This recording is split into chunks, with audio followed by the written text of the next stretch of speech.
hold quoi qu'il arrive est une arnaque intellectuelle très répandue sur YouTube. Il y a beaucoup de gens qui font leur beurre avec ça et ils maintiennent le public dans l'ignorance suivante. C'est vous prenez pas trop la tête, achetez n'importe quoi, lissez à la baisse, DCA n'importe quel altcoin quoi qu'il arrive et vous inquiétez pas, on deviendra tous millionnaires parce que c'est le futur. Malheureusement, ce n'est pas comme ça que ça marche et le hold quoi qu'il arrive a besoin d'être agrémenté de certaines connaissances, d'une certaine approche stratégique qui va vous permettre de vraiment gagner de l'argent dans la durée. La première chose à considérer, c'est la tendance long terme de l'asset sur laquelle vous investissez.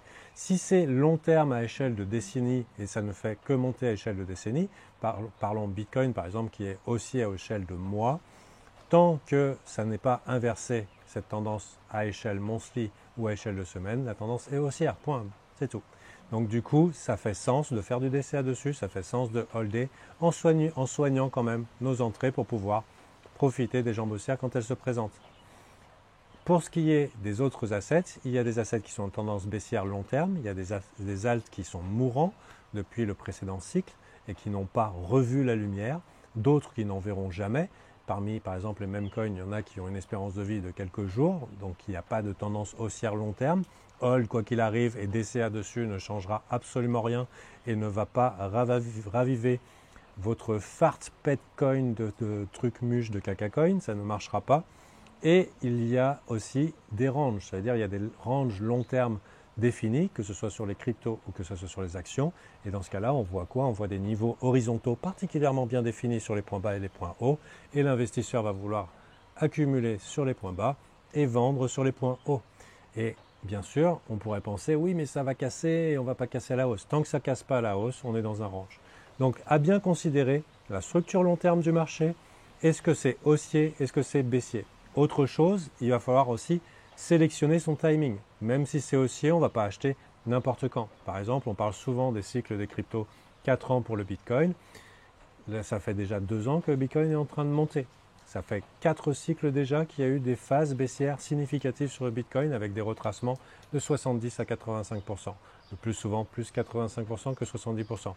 Est-ce que cette fois-ci, c'est différent?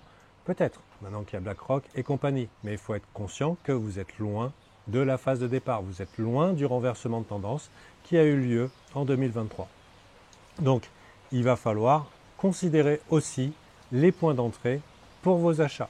Donc, pour pouvoir acheter dans une tendance long terme haussière, on va essayer d'acheter des points bas dans la théorie de dos sur les plus hauts sommets, plus hauts creux, plus hauts sommets, plus hauts creux, plus hauts sommets, plus hauts creux, plus hauts sommets, plus hauts creux.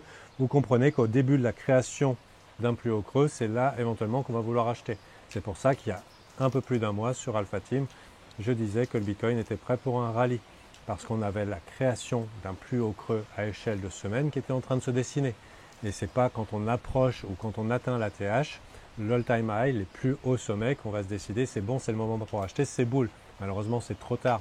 On essaye d'avoir des bonnes entrées. Pour ça, on va utiliser des indicateurs de tendance en plus petites unités de temps ou essayer simplement de comprendre les structures de marché ou alors les métriques de marché pour être précis dans son investissement. Le but étant pas d'être dans le club de ceux qui en ont, mais de ceux qui gagnent de l'argent avec.